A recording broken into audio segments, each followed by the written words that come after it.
This program is presented in the public interest by a grant from the Illinois Broadcasters Foundation, Incorporated. Information on careers in broadcasting is available at www.ilba.org.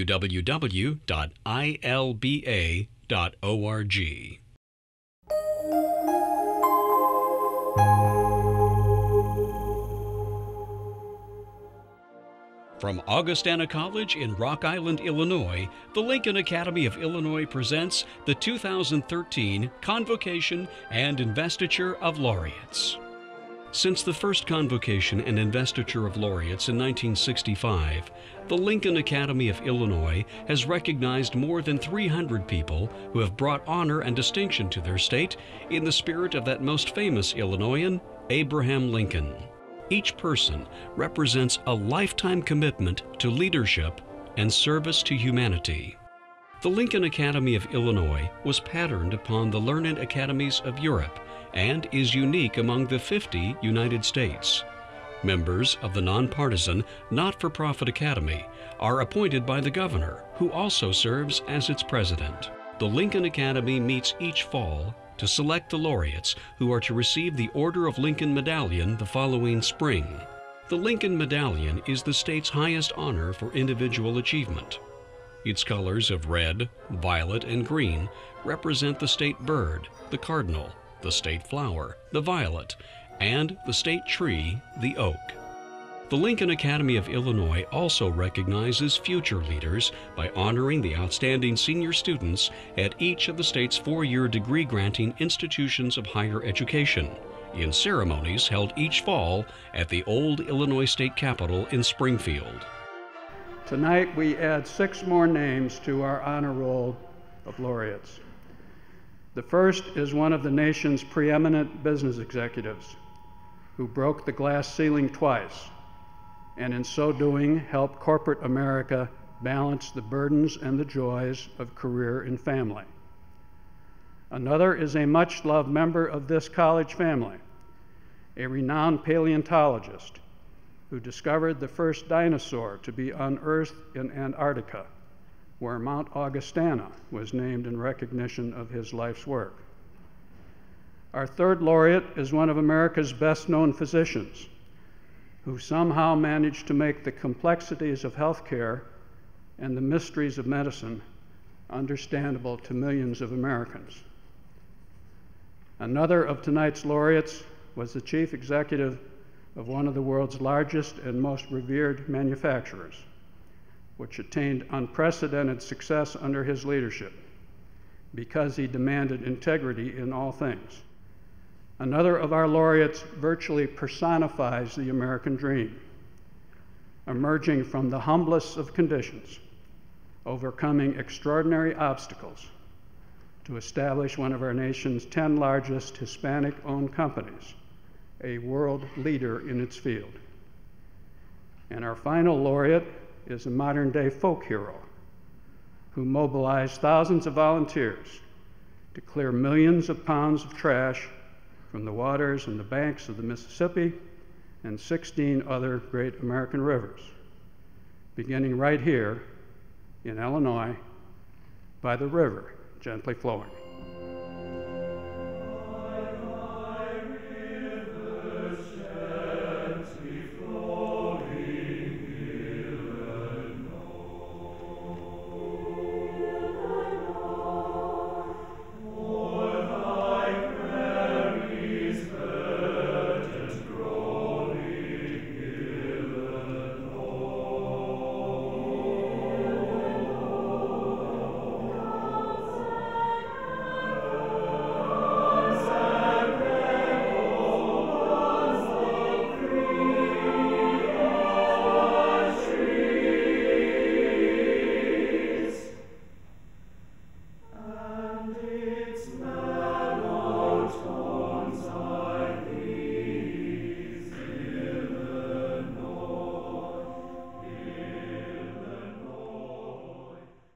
The citation for our first laureate will be read by Stephen Balls, the president of Augustana College and an academic trustee of the Lincoln Academy.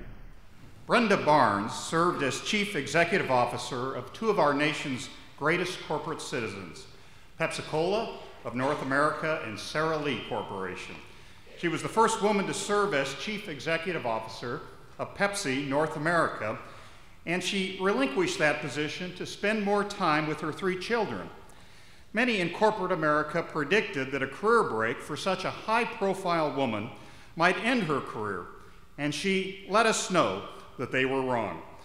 But then, 7 years later, she was elected as president, later chairman, at Sara Lee.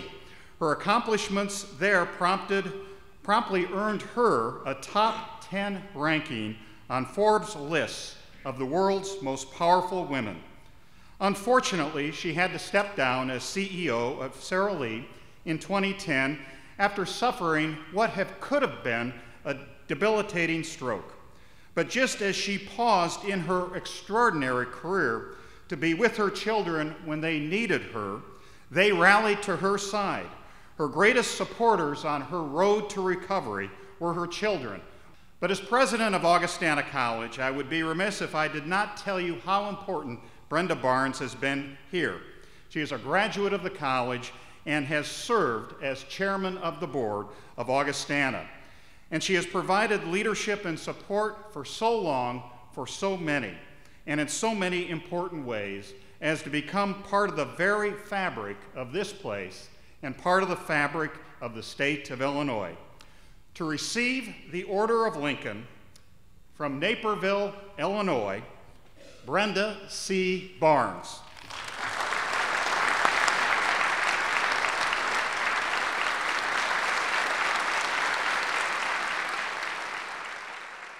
Chicago native Brenda Barnes says her parents gave her the values she needed to succeed in business and in life. Growing up, we always knew you had to work hard. It was, both our parents worked hard, and, money wasn't flush, so we always had to make ends meet, which we did, and I was always admiring them for being able to have 7 kids and make it work for all of us. So work hard. The other thing is to treat everybody with respect. That's something I carried through my whole career and put it to practice as best I could. You don't judge people based on what they look like, who they are. You should really appreciate everybody and listen more than you talk. Those are, I'd say, 3 very important values that we got. Barnes double majored in economics and business at Augustana College in Rock Island, Illinois. She was drawn to marketing in her first job at Wilson Sporting Goods and later pursued that path at Frito-Lay and parent company Pepsi-Cola North America. Well, this is where I tie back to my parents' teachings. Really, you really have to understand your consumer. You don't just come in with ideas. You have to understand what are they looking for, what do they need, what satisfies them. So it all starts with the customer first. So that's a key trait. You need to understand what does the consumer want or need, and then find a way to provide it, and then how to communicate effectively. Barnes became the first female CEO of Pepsi-Cola North America. Her inner compass served her well. If you treat people you work with and who work for you with respect, they give it to you 10 times over. And so whether anyone was a warehouse worker, a vice president of sales, whatever, they have something to offer. In 1997, Barnes stunned the business world by stepping down to spend more time raising her 3 young children. I loved my job, I loved the company, I loved doing what I was doing, but here I had these 3 children that, as time went on, I realized, I was traveling a lot, my hours were very long, that I was missing a lot. Barnes spent the next 7 years raising her children and broadening her business experience by serving on a variety of corporate boards. She returned to business full-time in 2004 as Chief Operating Officer and later President and CEO of Sara Lee Corporation. Right now, it's the consumer's watching their dollar, of course, as we all know. So it's really, what do you offer in terms of value? So are you bringing a product that brings extra convenience or better health and wellness benefits? For that, people will pay. At Sara Lee, Barnes led a major reorganization of the Fortune 500 company. You can't go in anywhere. No company can turn on a dime and make everything right. So we put in place a major change process which involved culture, people selection, who was in the jobs in what places, and then sorting out which businesses would we succeed in. Barnes' leadership brought results for Sarah Lee, but her life was changed forever when she suffered a stroke in 2010. It was like a light switch went, and you go from being this person, totally self-sufficient, to all of a sudden you can't walk, can't hold your head up. I was in pretty bad shape. I almost didn't make it when the stroke hit. And what I found then was what's the real important things in life are the support of your family, your children, your sisters, the sisters I have, and friends. They really kept me going, and I ended up having a wonderful rehab and came through, and I think okay now. My mind is okay, I can talk, I can walk with a little help. But the hardest thing absolutely was having other people have to help me. I just wasn't used to that. Brenda Barnes has renewed her ties with her beloved Augustana College. She speaks with young women about the lessons she's learned in the world of business. As for herself, she says she has learned to redefine success. You have to say, what will success look like? It's taking a step by yourself. It's being able to eat on your own. It's able to change a pair of clothes or something. That's what you have to really say, okay, if I get this, then I'm move to the next level, the next level. So it's a mindset, really. I can't think of a better setting for this event than my Augustana College. This liberal arts education that I had here taught me how to think critically while building a set of core values. I am thankful to have become an adult here and proud to have remained part of the college since I've attended. More importantly though, Augustana has always remained a part of me. Not a day goes by that I don't put into practice the many lessons that I learned about business and about life while I was here. I'd like to close with one of my favorite quotes from Abraham Lincoln. And he said, and this is especially meaningful when you go through a health crisis like I did, in the end, it's not the years in your life that count, it's the life in your years. Truer words have never been spoken. This is how I've tried to conduct my life and have encouraged others to do the same. Thank you again for such a prestigious honor. Being here tonight at Augustana, surrounded by friends, family, and such a distinguished group of individuals is a true honor and privilege that I will never forget. Thank you so much. Dr. William Hammer is the Fryxell Chair of Geology at Augustana College, where he has devoted his life to clarifying and telling the story of an earlier time in the life of our planet. He has ventured forth repeatedly to the not always hospitable polar regions of the world, where in 1991, he discovered the first carnivorous dinosaur to be unearthed in Antarctica. He named his new friend Cryolophosaurus. It weighed over 1,000 pounds, was 20 feet long, and it had a bad attitude. Two fossil species, Glacial Iosaurus hammeri and Rostosuchus hammeri, were named by his colleagues in honor of his life's work. And in 2008, Mount Augustana, a 9,000-foot peak in the Transantarctic Mountains, was named in recognition of his 30 years of Antarctic research, 26 of them while at Augustana College, to receive the Order of Lincoln from Rock Island, Illinois, Dr. William R. Hammer.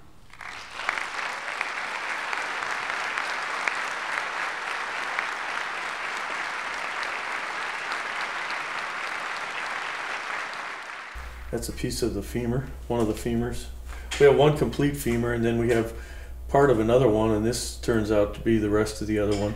Bill Hammer's basement laboratory at Augustana College is filled with fossils of some of the world's earliest meat-eating dinosaurs that once roamed what is now Antarctica. Nowadays, kids want to grow up to be paleontologists, but back in the 50s, living in Detroit, you know, that wasn't it. That wasn't what you were thinking about. You're looking at all the new cars with the big fins that came out every year, and that was kind of the focus until you got into more serious mode as you get older.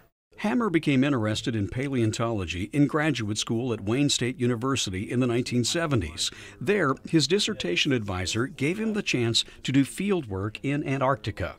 The frozen continent of today was a much different kind of place in the age of the dinosaurs. Antarctica at the time was actually part of a supercontinent called Gondwana, which included South America, Africa, Antarctica, Australia, and India. The latitude it was at today would not be amenable to dinosaurs and have the same kind of climate, but we didn't have any ice caps back then, and climates were milder at higher latitudes. Hammer had previously found evidence of other animals that predated dinosaurs in the Antarctic, but nothing like the creature that awaited him 13,000 feet up the side of Mount Kirkpatrick in 1991. Well, it was easy. Once we found it, there was a 3-foot-long femur sticking out of the side of the mountain. Pretty easy to see. Scattered about the frozen mountainside were the remains of a 190-million-year-old meat-eating dinosaur, the first of its kind to be found in Antarctica. It was all in one general area, but it wasn't still put together as a skeleton. There was a bone here or there. They'd been moved around. Some parts of it were articulated, parts that don't have much meat on it, like the head still had the jaws attached. Parts of the tail were still intact, like vertebra all in a row. It's about 22 feet long, and it's a bipedal, stands on 2 legs with short arms like T-Rex, and a very big head with sharp teeth. And if at the hip level, I mean, it depends how tall it is, depends on how it's standing. But if it's level, at the highest point at the hips is probably about 7 or 8 feet off the ground. He probably weighed about a ton and a half. Well, it wasn't real heavy because these bipedal things were kind of fast and built for speed, even though they were big. The animal, shown here in a painting by Hammer's friend, the noted illustrator William Stout, had a large crest on its head, thus the scientific name Cryolophosaurus, or frozen crested reptile. Cryolophosaurus is especially important because it predates more familiar dinosaurs like Tyrannosaurus rex by 120 million years. Dinosaurs started about 220 million years ago, and they became extinct 65 million years ago. But about 75 or 80% of the dinosaurs that we found and we know a lot about are right from the end of their time of existence. We don't have very much evidence from the beginning from anywhere in the world.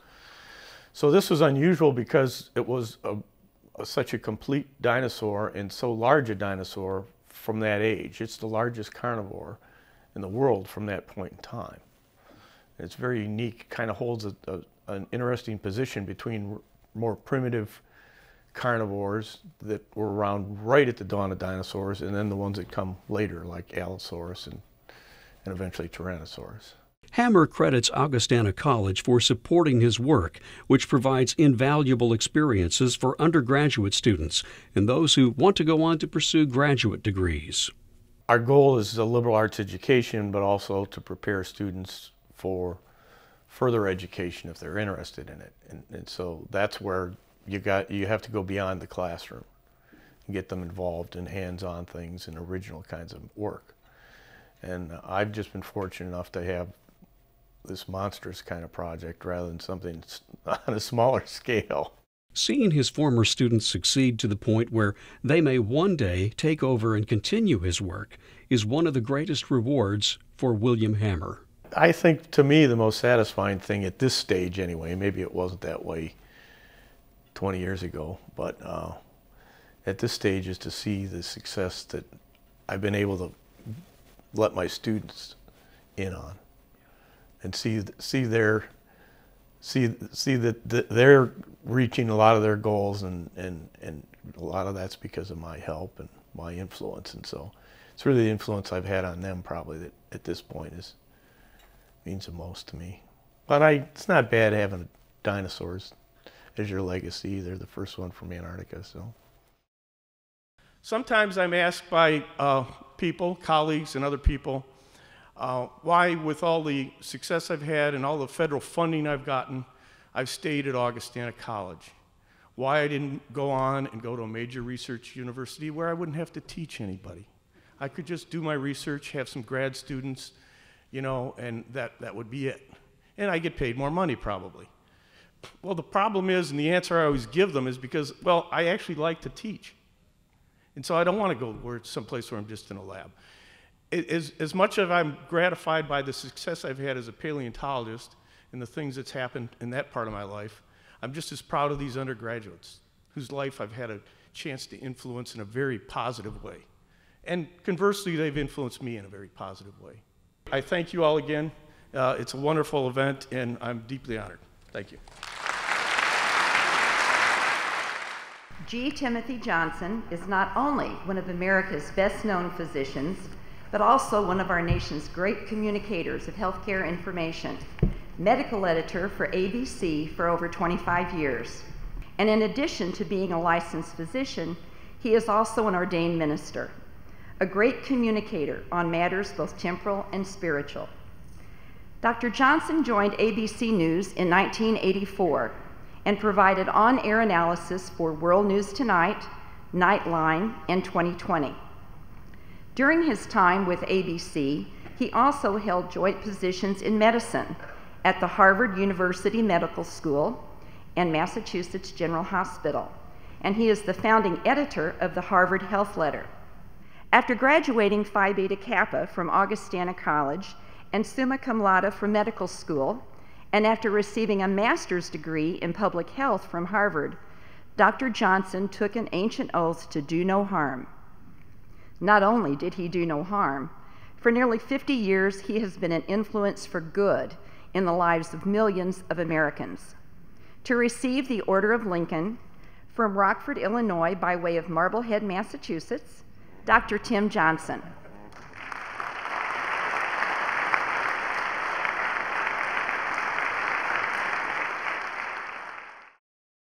Now, Dr. Timothy Johnson is on call.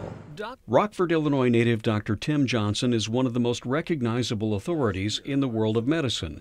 But you might not know he spent his early years preparing for a family tradition, the ministry. So I majored in history, minored in philosophy, graduated from Augustana in 1958, went off to seminary, completed seminary, but while in seminary, started getting interested in medicine as a field. To put it in very simplistic terms, I became aware of the fact that doctors and nurses and other people in the hospital setting really could help people very quickly, and that the work in the ministry was kind of long-term, to be clear, obviously. And somehow that appealed to me. Make a long story short, I went back, took the science courses needed to applied, and started medical school 2 years after I graduated from seminary. Dr. Johnson had done some television work before coming to Boston, but his big break came in 1972 with the launch of the newly licensed ABC affiliate, Channel 5 WCVB. That first program that we did was called House Call, and it was a half-hour program, and I would have a physician colleague as a guest. We would pick a topic, we would open the first 10 minutes and discuss the topic in general, and then, believe it or not, we would open it up for live phone calls from the viewing audience with no delay.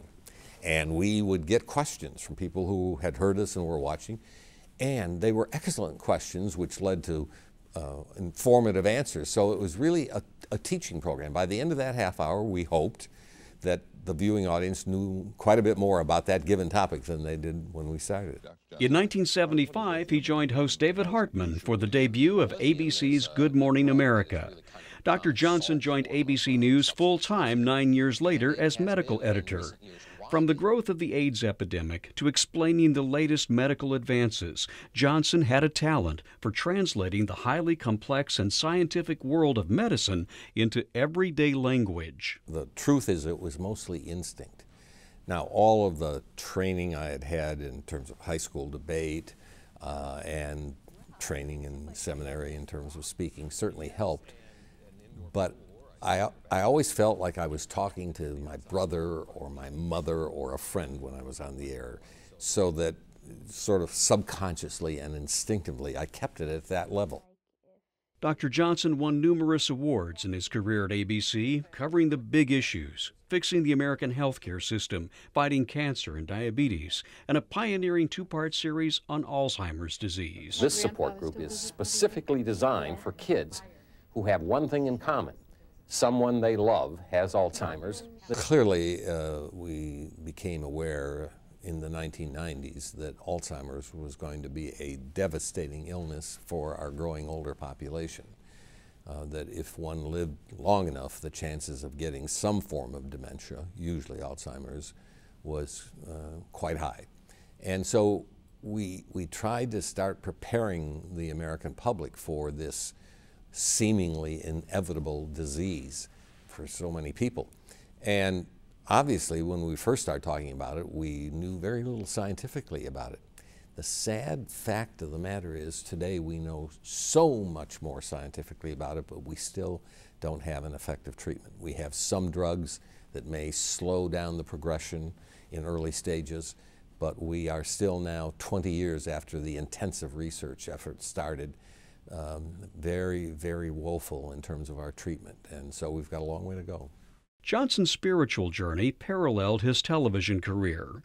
He became an ordained minister in the Evangelical Christian Church, and at 65, he wrote Finding God in the Questions, a personal journey in which he explored the questions raised by science and faith. It's perfectly permissible to have doubt about your faith, that in fact doubt is a wonderful tool in terms of a developing faith, that we're never going to have all the answers in precise scientific fashion, but we can find enough of the answers in our faith journey to help us along the way. I simply lay out how I have gone about thinking about these questions in the hopes that others might find it useful. Dr. Johnson has scaled back his broadcasting career, but he takes a great deal of satisfaction in knowing that he helped provide people with a lot of useful medical information. I think we did provide good information that helped people make decisions. The other great part of what I was privileged to do was just meeting so many interesting, thoughtful, caring, committed people, some giants in medicine that I was privileged to get to know. I went to seminary thinking I was going to be a parish minister. I got interested in the world of medicine, went to medical school thinking I was going to be a family doctor in a small town, maybe Rockford, Illinois. But life led me in a different direction. My good friend Charlie Gibson once asked me on the air, and I don't remember quite how we got into this discussion, what I thought I was accomplishing with my work. And I said, well, I have a lot of friends who think I do nothing but provide cheap entertainment for hypochondriacs. And there may be some truth in that, but I would like to think that we also offered useful information to people making important medical decisions. So I now come back to this campus today, coming full circle in a way with Albert Schweitzer, with this wonderful school, Augustana College, even with John Deere, the place where I started in television. And I am grateful for the life that has been given to me, the opportunity that has been given to me, and I am so honored by this award tonight. Thank you very much. Robert W. Lane served for many years and with great distinction as Chief Executive Officer of Deere & Company, one of the oldest and largest and most highly regarded business enterprises in our state and our nation and indeed in the world. Under his leadership, the company sustained unprecedented growth and profitability. Its revenue more than doubled during his 9 years of office, and its net income surpassed $2 billion in 2008. His focus on global expansion led to significant investments throughout the world, most notably in Brazil, India, and China. At the same time, traditional factories were modernized and dealer organizations upgraded worldwide. He was famous within the company for his ability to greet hundreds of Deere employees by name. Generosity of spirit, kindness towards others, and unassuming friendliness are qualities that come from deep within him. The humanizing influence of his courtesy and kindness is not an easy thing to measure, but for many of Deere's more than 60,000 employees who experienced it firsthand, it has been impossible to forget. To receive the Order of Lincoln from Chicago, Illinois, Robert W. Lane.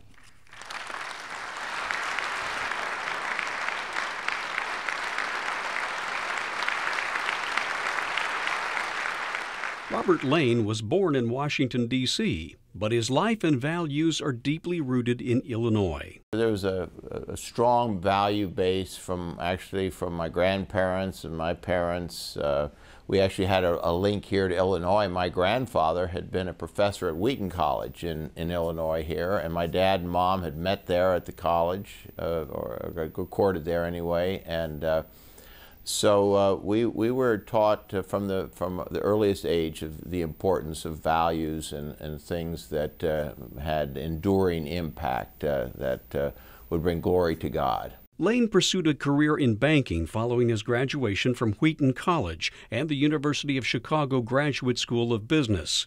He recalls being deeply influenced by the late Anglican evangelist, the Reverend John Stott. When I went to London as a banker, I was interested in his global vision and belief that the Christian faith impacted dramatically all peoples, and his sense that all peoples in the planet, wherever they were, whomever they were, could flourish. And he talked often in his term about the two-thirds world, even though he was right there in the heart of London. And that actually influenced me a lot in terms of my own desire ultimately to go to Deere, where there was a very global reach. Lane joined John Deere and Company in 1982, serving in a variety of positions of increasing responsibility at home and abroad. I sensed that this company could be one of the great companies in the world serving people's real needs, whether you're in Kazakhstan or a country in Africa or in South America, wherever you were, Russia, India, China. Elected CEO in 2000, Lane aspired to make Deere & Company, the corporate entity, as great as the products it delivered worldwide. The fundamental message to my colleagues, and we had the same story to the United Auto Workers, to our investors, to our suppliers, and that was that the way we were going to earn a return was to deliver exceptional service to our customers. And because it's a very long-term vision, which was just very exciting to me at Deere, is that you doing the right thing the right way over the long run, you can earn a wonderful return. And our returns had not yet been where we aspired for them to be. The strategy was rewarded with record growth for 5 straight years, surpassing the $2 billion mark in 2008, as revenues more than doubled between 2000 and 2008. We worked very hard on what we called shareholder value added, which was an economic profit concept, which I had learned at the University of Chicago, and the need to invest well what we were doing. And so everybody was incented. Our compensation programs were all organized around this economic value. And so and my successor has continued this, and I'm just thrilled with the evidence that by serving customers well in a way that serves investors well, the momentum is not only continuing but accelerating. Robert Lane retired from John Deere & Company in 2010, but he continues to share his message that business based on values like integrity, transparency, and good stewardship is the best hope for improving the lives of people worldwide. Business is a chance to serve that humans can flourish. And we still have 3 billion people on the planet which are living in very, very primitive conditions. And business people are a key to making the investment decisions so that humans can be all that they are made to be. And sadly, this is not yet the case. And few professions exist where this is a possibility. So I urge people to view their work as a service to humankind. This recognition, for which I am most appreciative, is a reflection. It's a byproduct. It's a byproduct of John Deere's people and their high-performance teamwork.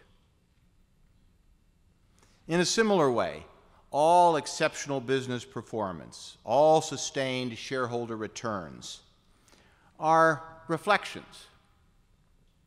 They are reflections properly understood, of serving other people at the highest levels.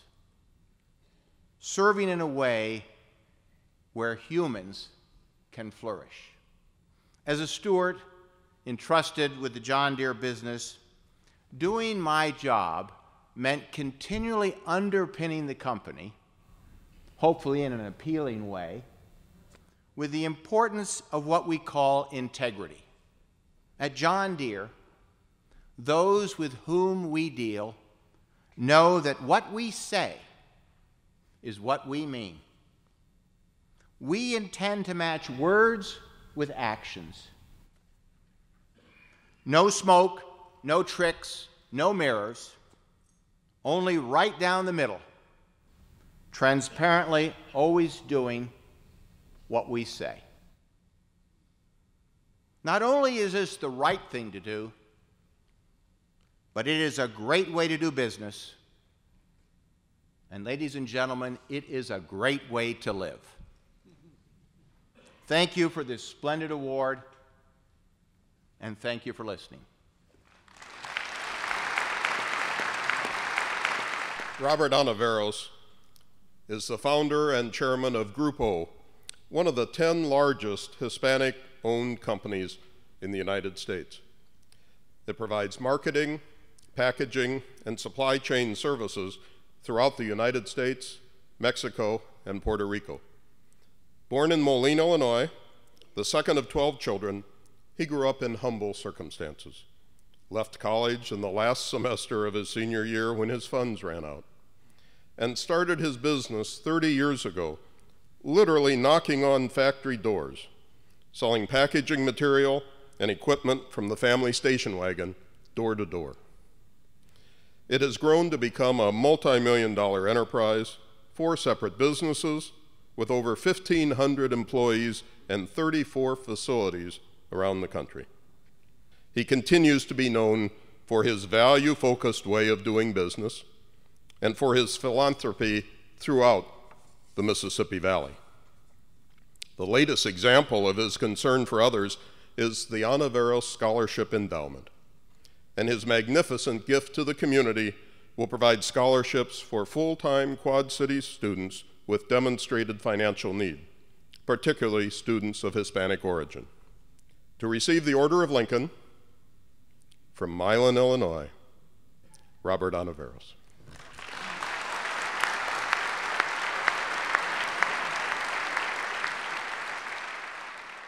This is how I started my business, selling this kind of funny stuff.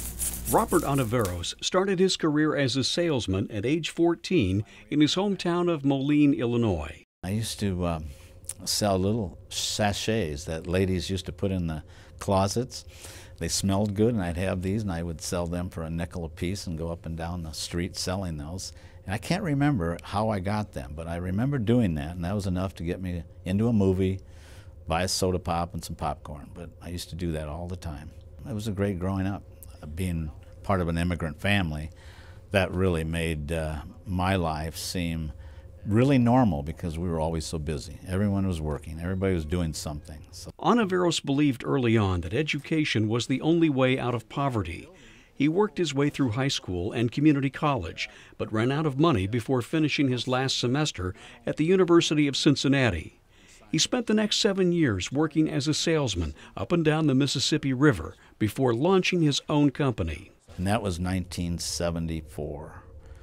That's when, if you remember, there was the oil embargo, tremendous recession, worse than the one we just went through because interest rates were 17%. Of course, I was bullheaded and told my wife, we're going to start our own business, and we named it Bi-State Packaging. I had no business plan. Didn't have financing, but I cashed in an insurance policy, and I said, I can sell. I've been doing this all my life, so away we went. We started Bi-State Packaging. Ontiveros sold plastic packaging products out of the family station wagon.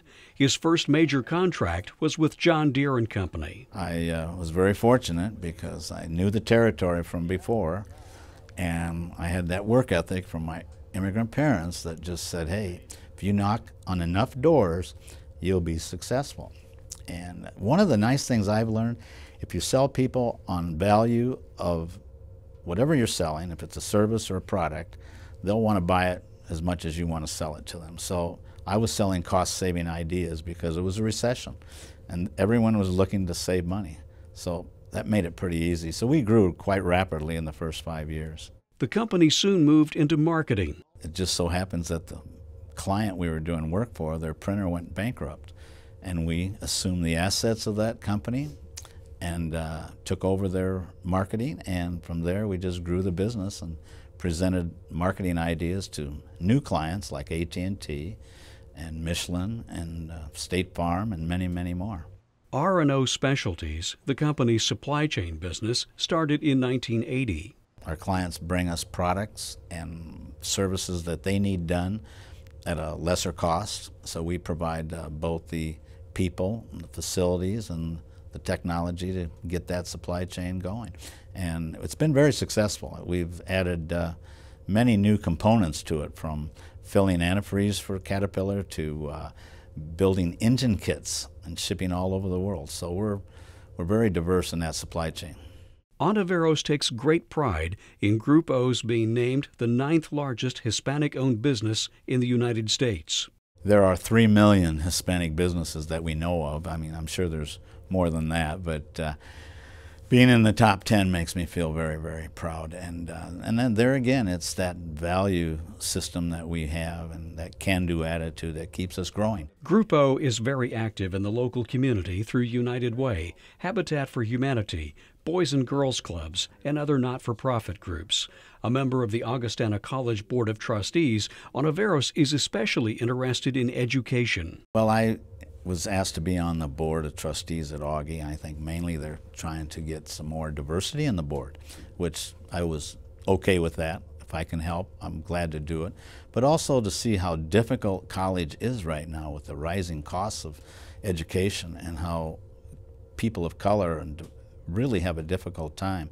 So it made it even more important for me to do more scholarships, and we have scholarship programs with 4 different schools in the area, and we really are going to continue to do that to try to help others. Robert Ontiveros has stepped back from the day-to-day management of Group O, but he's anything but retired. I still get up at 5:30 every day, 7 days a week, and I still do the very same things I always did. And in the last 5 years, I've started a Hispanic Chamber of Commerce in my local community, and we service about a 100-mile radius of the Quad Cities, and it's really given me a lot of satisfaction to see how we're helping other small Hispanic businesses grow, trying to engage them into grow and telling them that, look at me, I did it, so you can do the same thing. So it's been very gratifying.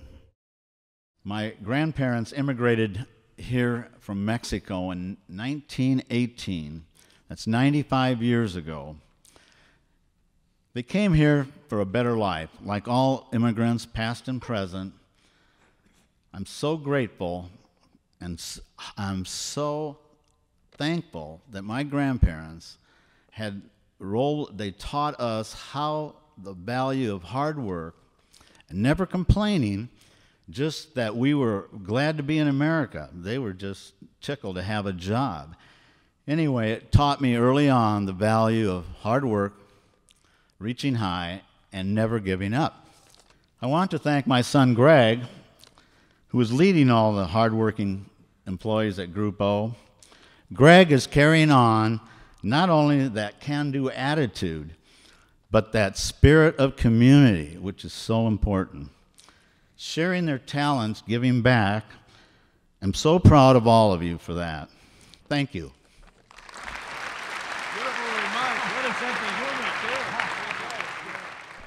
Chad Progracki grew up on the banks of the Mississippi, and as President Carter said, like Huck Finn, Chad loved the river as only a child can. He played in it, worked on it, and fed himself out of it. In the summers during high school and college, while working on the river, he began to realize how neglected it had become, with unsightly and toxic accumulation of trash in its waters and along its banks.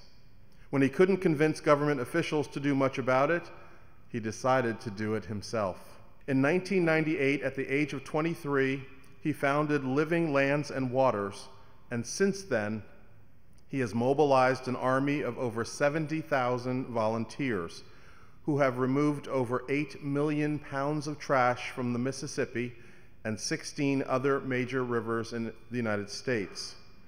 In 1 year alone, they removed 75 bathtubs, 71 mattresses, 691 refrigerators, 54,360 bags of garbage, and a 1970 Ford Econoline van.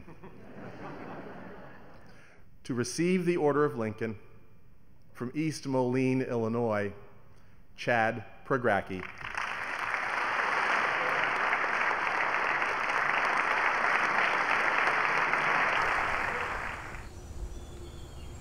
This place is a calming place. I spent a lot of time right over there. The son of school teachers, Chad Progracki considers himself lucky to have grown up with the Mississippi River as his backyard near East Moline, Illinois. I started when I was 15 shell diving, or clamming basically, and that's spending 6 to 8 hours a day on the bottom of the river, crawling around diving for mussel shells. And I worked about a 150-mile stretch of the river with my brother in the summer months. That's how I started saving money to go to college, and once I was in college, stay in college. Then I did some commercial fishing, pulling in nets, and selling the fish. And then I also worked on a towboat like this, running sand up the Illinois River. So in all those experiences, that's where I got to see, all the thousands of barrels and thousands of tires and all the junk out there, and just wanted to clean it up. At 17, Chad started contacting government agencies to do something about the problem. When no one answered, he took matters into his own hands. I got a crew of people that I knew that would be willing to do it, and whatever adventure came our way, they'd be able to handle it, because it was certainly a really tough deal. And I think all of them look back just like I do and think those are really good, hard but good times, like memorable experiences. And certainly it got us to where we are today. These plastic bottles, thousands upon thousands, if not millions of them. Living Lands and Waters, started by Progracki in 1998, grew by word of mouth into what is now the only industrial-strength river cleanup organization of its kind in the world. All this stuff here, we'll recycle all this on Saturday with about 175 people. We think we'll probably do 40 to 50,000 pounds in about 3 hours. Pretty much like we just put posters in towns about cleanups, and I didn't really realize the power of cleanups when I started, like community cleanups, like getting a lot of people out there. I was kind of forced into it, like the Isaac Walton League and a couple other environmental groups and churches and schools kept calling me.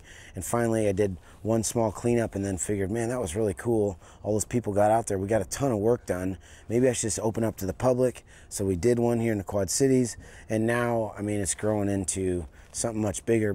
We just bought this crane, and this helps us pick up the big stuff, like the cars and the trucks. Like volunteers, corporate sponsorships are also vital to the continued success of Living Lands and Waters. Sponsorships are really important, obviously, to keep the operation going. Money turns to props. And I think we've built really good relationships over the years with not just the people that actually write the checks, but the employees. And I think, we have a lot of opportunities for engagement, whether it's clean up the river, trees, planting trees, honeysuckle removal, whatever. And if you create those opportunities, you get buy-in from the employees, and that's kind of what I think we've been really successful at doing, is building upon relationships with our sponsors and then accomplishing really tangible results year after year. Every cleanup is different and kind of takes on a life of its own. There is a sort of rhythm to a cleanup, especially, we did 160 plus events last year. We got it down, but we certainly love each time we go. And, I always figure, like, if there's 10 people there or 100 people there, that's 100 times what I'm gonna get done in that amount of time. So, like, I'm super pumped. And definitely, I love making it really fun. With music or whatever theatrics we can add to it, but also safe experience. And then have the people at the end of the day think that, they came out and they actually made a difference, because that's exactly what each and every one of them does. Their mission is also expanding. a new floating classroom is home to the Big River Environmental Workshop for teachers and students. We've had over 1,700 teachers to our workshop since we started, and we cover a wide range of topics, all related to the river. I mean, we cover, history of the river, steamboat eras, we cover music, we cover Native Americans, you name it. But we also cover jobs too, job opportunities, especially for students, running towboats or working at a lock and dam or running an elevator. Like, we kind of cover something, so try to relate it in every aspect we can to their lives. That's Pork Chop. There he is, Chad's buddy. little buddy. He's a good boy. I might take him to Peoria with me. There's still lots of work to be done, but Chad Pergracki says he can sense a cultural change among the people who live along rivers like the mighty Mississippi. It's a movement, and people have really caught on. You just look at all the cities and towns, like they're making it their front door again. So, the steamboat era, it was their front door. Then everybody, once the steamboat era went away, they turned it back to the river, and it was a dumping ground. Now everybody's using it like, this is a centerpiece of our community. This is where we get our drinking water, but also this is why the town or city is there. And so people are embracing that, and I think just culturally, things are changing. This is honestly like clean water, anything we're doing, if it's simplified by cleaning up garbage, but it's really just part of a social movement. And, like any other social movement.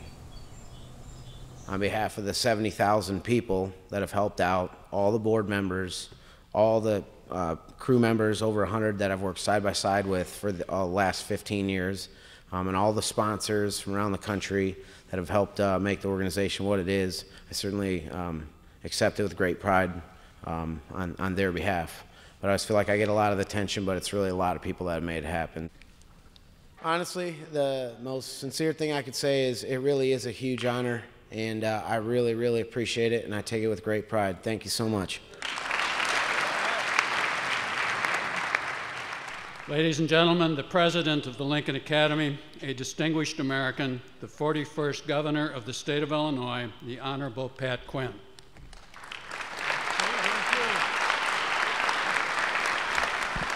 It's a special honor to be here on the banks of the Mississippi River at a great institution of learning, Augustana College.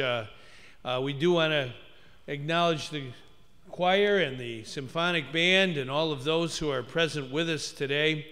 Our students who are here today, I think, have certainly learned from our laureates tonight and from laureates past. I really find this to be such an inspiring opportunity every year in Illinois to come together as a family, to honor special members of our family who have done great things, and especially in a place like Augustana, which has nurtured so many students and really has emphasized the importance of teaching for so many years.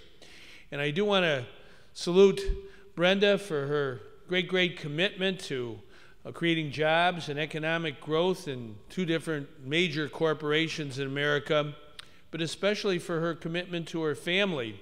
And we need great teachers like Bill Hammer, who understands how important it is to impart knowledge to the next generation. The real heroes of our society are men and women who pursue the vocation of teaching. Dr. Tim Johnson believes in the importance of public health, and I'm sure those in the AMA way back when you graduated, Tim, they would be so proud of you today for teaching them the importance that everyone counts. And I do want to thank Bob Lane, all those employees of John Deere. I'm not sure Bob knows everyone by their first name, but the fact that he knows so many of the employees along the way by their first name, I think teaches all of us that everyone has a role to play when it comes to our economy. And I do want to really salute Bob Ontiveros for his hard work, for his love of family, for his ability to create employment for so many people, especially here in Illinois. And then we come to Chad. And I think it's so important that we heard about how many volunteers have participated in his movement over so many years now. The heart of America, the heart of Illinois, is the heart of a volunteer. It's our duty, the living, to carry on that legacy of Lincoln's democracy. It bubbles up from everyday people, folks like who are here tonight, who are singing, playing, who have been part of the Lincoln Academy for nearly 50 years, and our honorees as well tonight. We're all in this together. We're the family of Abraham Lincoln, and we'll make the will of the people the law of the land. Thank you very much.